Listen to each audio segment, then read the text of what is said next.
Ok, vamos mergulhar fundo numa história bem interessante. A de um embate intelectual profundo que a gente vai explorar a partir do trabalho do acadêmico Jacob Neusner. E a questão central é essa: o que acontece quando uma tradição de aprendizado que é sagrada, milenar, encontra de frente a universidade moderna, secular? Essa pergunta, acredite, gerou uma verdadeira crise no campo dos estudos judaicos, obrigando todo mundo a repensar a maneira como o próprio conhecimento é criado e como ele é valorizado. O próprio Neusner descreveu esse campo como estando em um estado de fluxo, sabe? Como se tivesse espremido entre dois mundos institucionais muito poderosos e, mais importante, opostos. Pensa nisso como uma colisão mesmo. De um lado, um mundo antigo, de aprendizado devocional, focado na fé. Do outro, um mundo novo, de investigação crítico. É como imaginar um mestre em restauração de arte que passou a vida toda trabalhando com técnicas antigas, à luz de velas, e de repente, ele é colocado num laboratório super moderno, com raio-x e tudo. O objetivo muda completamente. Não é mais só preservar, é analisar tudo nos mínimos detalhes. Para a gente entender essa colisão, vamos primeiro dar uma olhada no mundo tradicional, a yeshiva, que foi o centro do saber judaico por séculos. Nesse universo, o jeito de pensar era totalmente devocional. A abordagem era ahistórica, ou seja, os textos eram tratados como se fossem atemporais, sem contexto histórico específico, e também era canônica, com um foco exclusivo nos textos sagrados. O ponto de partida, a premissa de tudo, era que esses textos sagrados formavam uma verdade única, sabe? Tudo em harmonia, tudo unitário. Agora, vamos para o outro lado da rua, para o cenário novo. Vamos ver como a universidade constrói uma ideia completamente diferente do que significa saber alguma coisa. E aqui o contraste é dramático. A universidade chegou com um sistema operacional totalmente novo. Um sistema onde qualquer afirmação de verdade precisa ser verificada e principalmente estar aberta ao risco de ser provada falsa.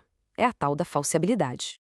Essa citação resume a tensão central de forma brilhante. De um lado, o conforto de um sistema fechado, que não muda. Do outro, a busca pela verdade objetiva, que é sempre um desafio e pode inclusive bagunçar o coreto. É a escolha entre o risco de ficar parado no tempo e o risco de descobrir que algo não era bem como se pensava. E claro, esse choque de mundos acabou criando um drama humano. Os estudiosos da área foram forçados a escolher uma identidade, a decidir de que lado do muro eles estavam.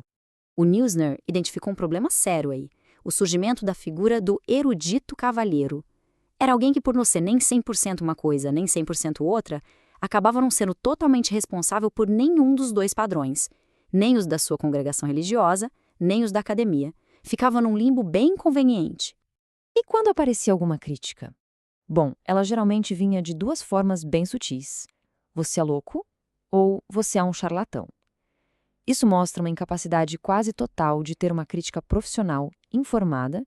As divergências viravam ataques pessoais em vez de um debate de ideias, né? Mas talvez o maior de todos os obstáculos fosse a apologética. Sabe o que é? É aquele impulso de defender a fé a qualquer custo em vez de analisá-la de forma crítica. E isso, claro, vai na contramão de tudo que a universidade representa, que é a busca objetiva pela verdade. E então, qual era a saída? Qual era o caminho a seguir? Como é que esse campo de estudo poderia finalmente amadurecer dentro da sua nova casa, a universidade? A solução, o ponto crucial, era que os estudos judaicos precisavam criar uma nova identidade cognitiva. Ou seja, precisavam se estabelecer como uma disciplina de verdade, com suas próprias ferramentas, suas próprias técnicas, suas próprias metodologias. E aqui a gente tem uma ilustração brilhante do método proposto. Uma abordagem super rigorosa, toda baseada em evidências. Primeiro analisar a forma do texto, a estrutura, antes de sair aceitando o que ele diz. Depois comparar as diferentes versões para rastrear como as histórias e leis mudaram com o tempo.